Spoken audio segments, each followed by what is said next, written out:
Today, we dig into another aspect of Roth IRAs, the multi-generational impact. Not only can the Roth improve your outcomes, it can be a significant tool for wealth transfer. In this episode, we show you the impact this can have. Spoiler alert, it can be significant. This is Wealth Wednesday.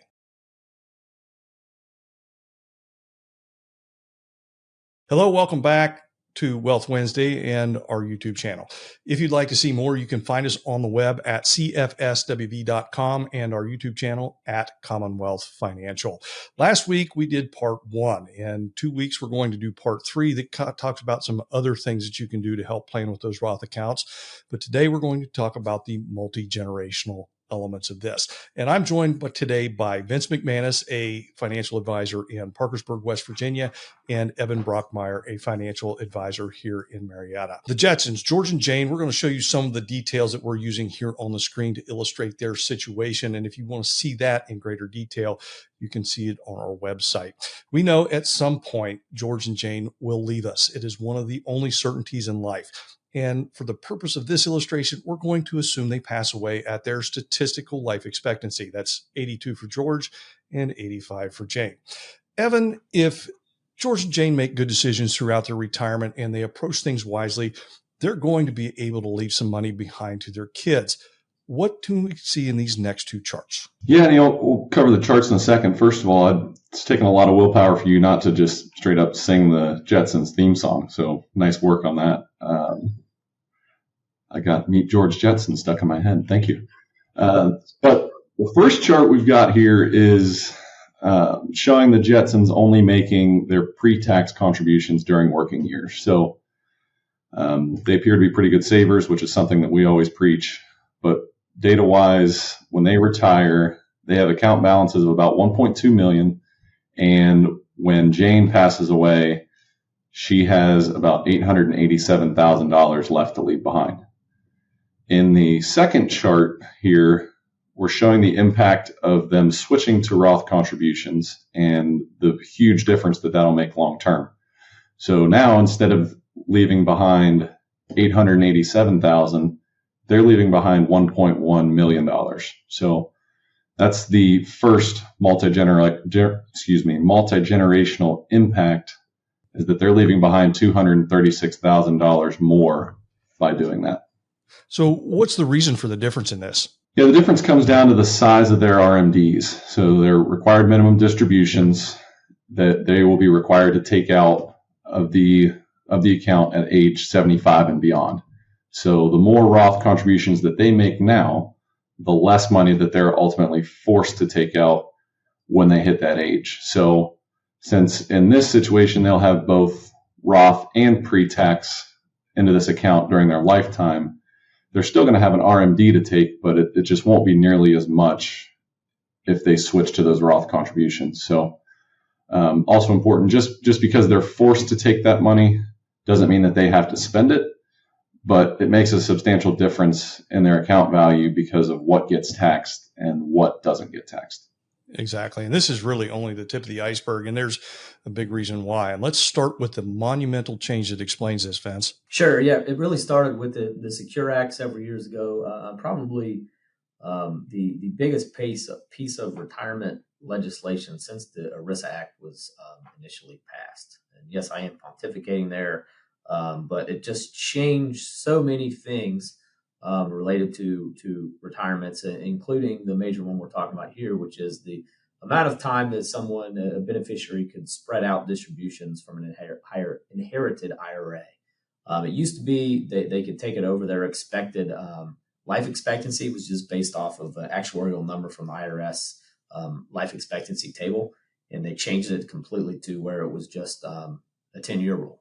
So effectively what that means is you're for the most part having to take these distributions out much more quickly than you were in the past, which one substantially eliminates the flexibility that any person would have, and two, extremely increases the amount of expected revenue that the government would get from these from a tax perspective, which is, again, really the main reason that they were doing this, because it was all related to, or at least somewhat related to, some of the the tax cuts and other things that it's nice to get a CBA score where we can show the balanced budget that our legislators always like to talk about.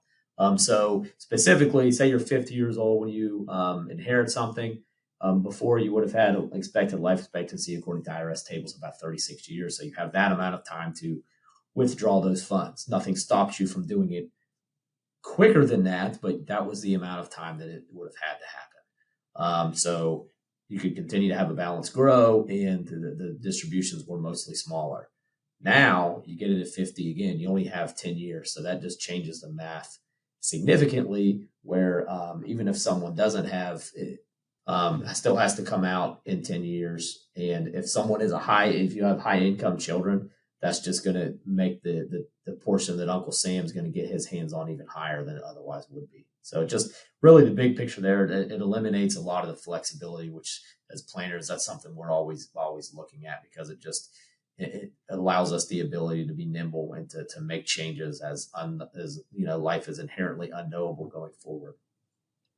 So we're going to illustrate the impact of this. We're going to put a couple charts up on the screen, and Vince, you can kind of talk about what we mean is to how this is going to impact George and Jane's kids, Elroy and Judy.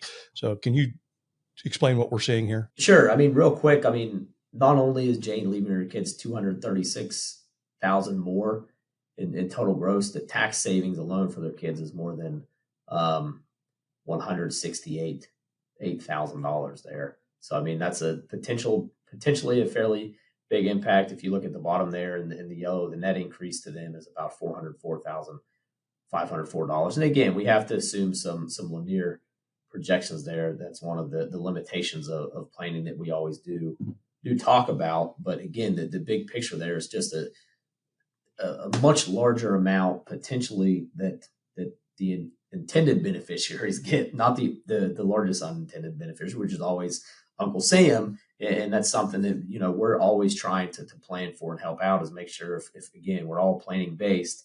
So it's saying, I've yet to meet a person, surprisingly, that has said, hey, yeah, I really want to leave Uncle Sam this amount of dollars. So what we're trying to do is say, hey, what's the best way for us to eliminate that, given your families and your particular situation? And that's where, again, it comes into the planning aspect of having a global picture of what we're completely looking for, related to not just mom and dad, but sometimes the kids, could even be grandkids. Again, the situation can change at any time there.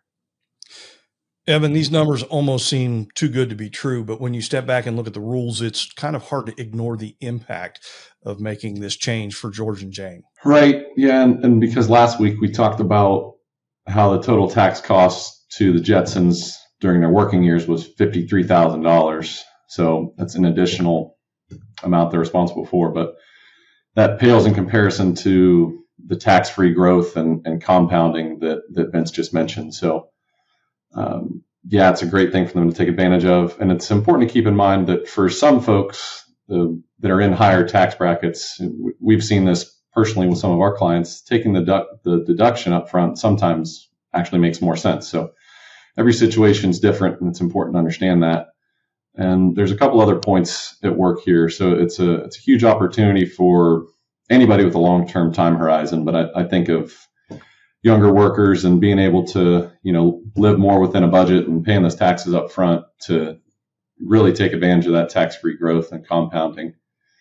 And maybe most importantly, if you can step back and look at what's happening with government deficits and spending and whatnot, it's possible that taxes and tax rates are on sale compared to what they could be in the future. So from that standpoint, it's potentially a great opportunity and great timing to take advantage of this. Absolutely. Vince, you love to point out our silent partnership with those taxing authorities. When we've both had clients tell us, I'm sure, that my kids can pay the taxes, I just don't want to pay them. But examples like this just make this a head-scratching comment to hear, don't they? It really is. And again, I'm shocked that a Roth IRA is illegal. It blows my mind. I can't believe that the United States government allows us to do Roth IRAs. I think it's awesome. I think if someone has a substantial income and they have extra income there and they're not doing it, I think it is like something that they're going to regret hugely. I don't get it. But the big thing we're really trying to work through here is just make sure people go into things eyes wide open, right? Like it may ultimately be the case that a client looks at this and says, "Hey, we don't want to do it." But what we're trying to do is let them know the expected costs and say, "Hey, why not at least think about doing this planning opportunity?" And if you view it as, yeah, I know your kids can pay the taxes, but the issue is, why would you want to give Uncle Sam a larger amount of taxes than he otherwise would get? And I think when you think of it that way, it sometimes opens people's eyes to why we're trying to get them to do this and why it's such a big decision or a big planning opportunity in our minds, when you don't even talk about the parts of this, why they make sense besides the taxes, which to me is just the flexibility aspect of a Roth IRA. Incredibly flexible account for retirees if they need to use it during their lifetime. Even I think it makes a lot of sense. So there's just so many benefits to doing it, and the flexibility aspect, even in addition to some of the tax stuff we're talking about here. Yes. Excellent points as always. Guys, thank you so much for joining us today.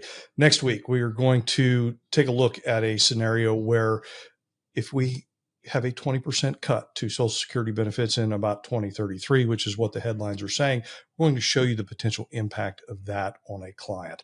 And please join us for that. In a few weeks, we're going to talk about some of the other hidden planning opportunities for Roth IRAs and Roth 401ks. Thanks for watching. Have a great week.